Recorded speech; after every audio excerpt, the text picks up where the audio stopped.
کہ امیر جماعت اسلامی نے بھی ریزائن کر دیا، جہانگیر خان ترین بھی گئے، پرویز خٹک کی بھی خبریں آ رہی ہیں، جی ڈی اے بھی کہہ رہی ہے، تو یہ کیا معاملہ کہاں جائے گا؟ اب پتہ نہیں آپ کس کانٹیکس میں پوچھ رہے ہیں. اگر جہانگیر خان ترین صاحب اور پرویز خٹک سیاست چھوڑ گئے اور سراج الحق امارت چھوڑ گئے تو یہ تو عوام کے فیصلے کا احترام ہے. یعنی انہوں نے دیکھا کہ عوام نے انہیں شکست دے دی. مثلا جہانگیر خان ترین نون لیگ سے ملتان والی سیٹ پہ 149 پہ تو ایڈجسٹمنٹ ہوئی تھی، لیکن لودھراں والے پہ ان کے مقابلے میں صدیق بلوچ صاحب تھے.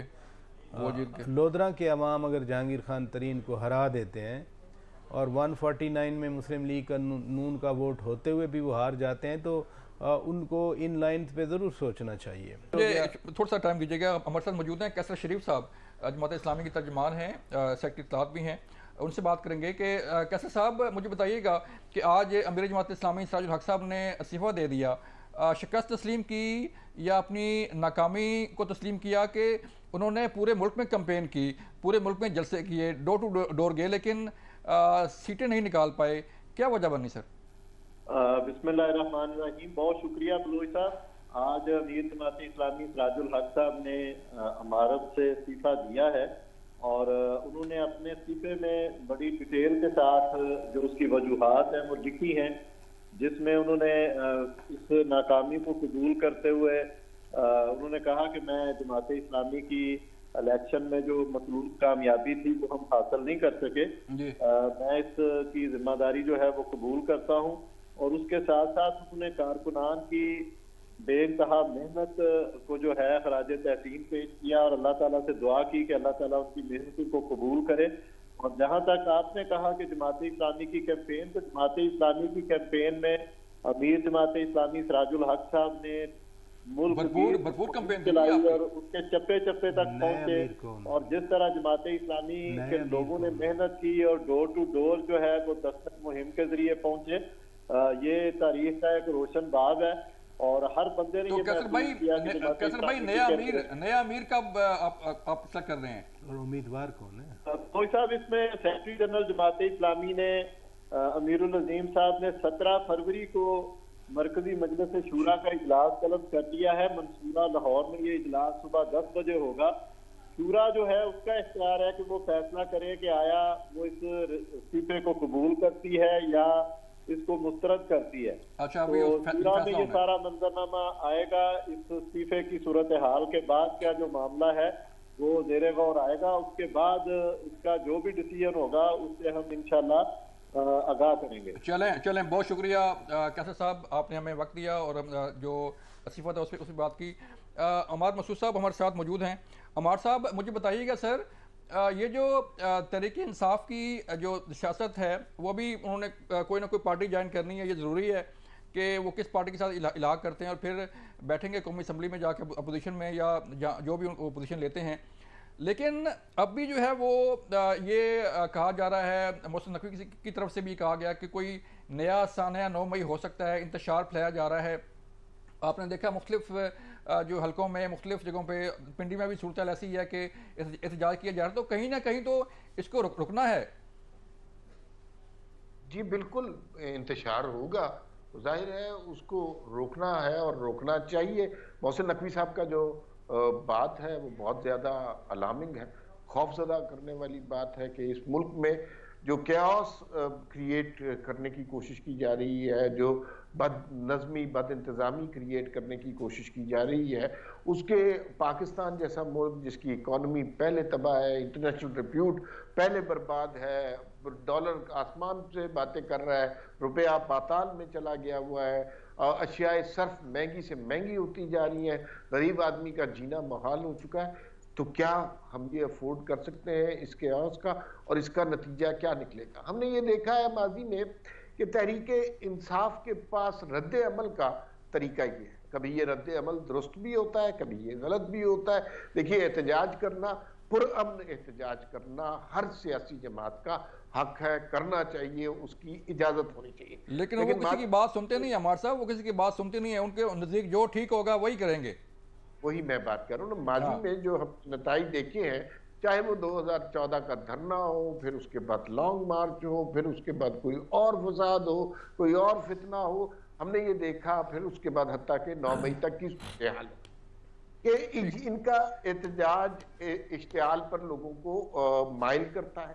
یہ خود جو ہے مشتعل لوگوں کو مشتعل ہونے پر اکساتے ہیں، اور ہمارے سامنے 9 مئی سے پہلے بے تحاشا تقاریر، بے تحاشا گفتگو ایسی موجود ہے جس کے نتیجے میں ہمیں یہ پتہ چل رہا ہے کہ یہ جب بھی احتجاج کریں گے اس کا مطلب ہے کہ جلاؤ گراؤ جلاؤ گراؤ جلاؤ گراؤ جلاؤ گراؤ. عمار صاحب مجھے سر ایک کوشچن کرنا ہے. ابراہیم صاحب لاسٹ کوشچن سر، شارٹلی بتائیے گا کہ نئی گورنمنٹ کو چیلنجز کیا ہوں گے؟ ون لائنر یہی ہے کہ نئی گورنمنٹ کو سب سے بڑا چیلنج اور بوجھ عوام کے لیے کچھ ریلیف دینا ہے. عوام کے لیے ریلیف؟ جی، وہ آپ سمجھتے ہیں کہ دے پائیں گے؟ آپ کی نہیں دیکھیں نا، اسی سے ریلیٹڈ آپ کی اکانومی ہے، اسی سے ریلیٹڈ آپ کی یہ جو سرکولر ڈیٹس وغیرہ ہیں، کیونکہ یہ عوام کی ڈس سیٹسفیکشن ہے. ٹھیک ہے نجم بھائی بتائیے گا چیلنجز کیا ہوں گے؟ دیکھیں جی، چیلنجز سب سے بڑا تو یہی ہے کہ آپ اپنی کریڈیبلٹی ساکھ کو بچا پائیں.